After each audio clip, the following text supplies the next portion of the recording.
আসসালামু আলাইকুম।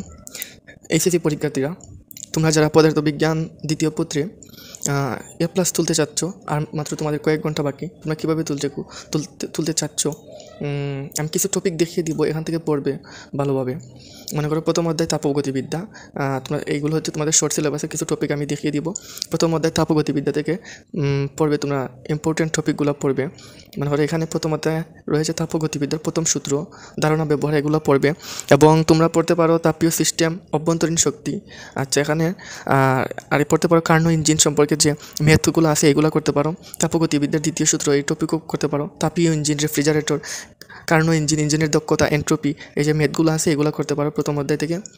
আচ্ছা, এবার আসো দ্বিতীয় অধ্যায় থেকে স্থিরতরি। দ্বিতীয় অধ্যায় স্থিরতরি থেকে তোমরা করতে পারো বিন্দু চার্জের, সমবিভব তল, তড়িৎ বল, তড়িৎ ক্ষেত্র, প্রাবল্য, তড়িৎ বিভব, এগুলো পড়তে পারো। আচ্ছা, আবার তৃতীয় অধ্যায়ে চলতরিৎ থেকে তোমরা পড়তে পারো জুলের তাপীয় ক্রিয়ার সূত্র, রোদের উপর তাপমাত্রার প্রভাব। আচ্ছা, কোষের অভ্যন্তরীণ রোধ, কিরশফের সূত্র, এগুলো পড়তে পারো। শান্টের ব্যবহার, এগুলো পড়তে পারো। এবং সপ্তম অধ্যায় থেকে তোমরা ভৌত আলোকবিজ্ঞান থেকে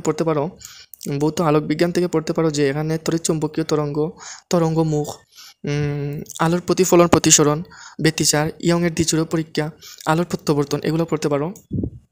অষ্টম অধ্যায় থেকে আধুনিক পদার্থবিজ্ঞানের সূচনা, এখান থেকে পড়তে পারো। মনে করো যে আধুনিক পদার্থবিজ্ঞানের ধারণা, এটা লাগবে না। আইনস্টাইনের আপেক্ষিকতার তত্ত্ব, গ্যালিলিও রূপান্তর, এবং আপেক্ষিকতার তত্ত্ব অনুসারে সময়, দৈর্ঘ্য, ভর বৃদ্ধি, এগুলা পড়তে পারো তোমরা সহজে A+ পাওয়ার জন্য। নবম অধ্যায় থেকে পরমাণুর মডেল, নিউক্লিয়ার পদার্থবিজ্ঞান, এগুলো পড়তে পারো। রাদারফোর্ডের পরমাণু মডেল, রাদারফোর্ডের মডেলের সীমাবদ্ধতা, এখানে এগুলোর জ্ঞানমূলক, অনুধাবনমূলক, এগুলো ভালোভাবে পড়বে। বোরের পরমাণু মডেল সম্পর্কে ভালোভাবে ধারণা নিয়ে যাবে। আচ্ছা, এগুলো কিন্তু এই চ্যাপ্টারটা কিন্তু বাদ দিবে না, তোমরা যখন পড়বে এই চ্যাপ্টারটা বাদ দিবে না। এখানে এই চ্যাপ্টারটা খুবই গুরুত্বপূর্ণ। রাদারফোর্ডের পরমাণু মডেল, রাদারফোর্ডের সীমাবদ্ধতা, বোরের পরমাণু মডেল, তোমরা এগুলো এসএসসি তো পড়ে আসছো। এবার আসো এখানে তেজস্ক্রিয়তা, ক্ষয়বন্ধন। আচ্ছা, এখানের মাঝে তোমরা বোর পরমাণু মডেল, এগুলো রাদারফোর্ডের পরমাণু মডেল, বোর পরমাণু মডেল, এগুলো ভালোভাবে পড়বে। দশম অধ্যায় সেমিকন্ডাক্টর, ইলেকট্রনিক্স, এখানে তোমরা ব্যান্ড তত্ত্ব, ইলেকট্রন হেলের ধারণা, পি টাইপ সেমিকন্ডাক্টর, জাংশন ডায়োডের কার্যক্রম, এগুলো ভালোভাবে দেখে নিবা, এগুলো পড়বা।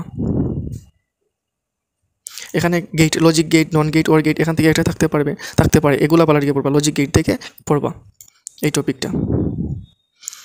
এরপরে তোমরা এখানে অনেকগুলো চ্যাপ্টার আছে, তোমরা যদি সময় কম থাকে তাহলে তো ইম্পর্টেন্ট দেখে কয়েকটা চ্যাপ্টার, মনে করো 5টা চ্যাপ্টার বাস পড়ে নিবা।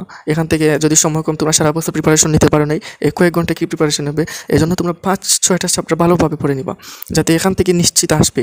তোমরা এখান থেকে যদি প্রিপারেশন নিতে পারো তাহলে তোমাদের পরীক্ষার হলে গিয়ে কোনো চিন্তাই থাকবে না। মনে করো তোমরা A+ টেনে নিতে পারবা, না হলে এও নিতে পারবা।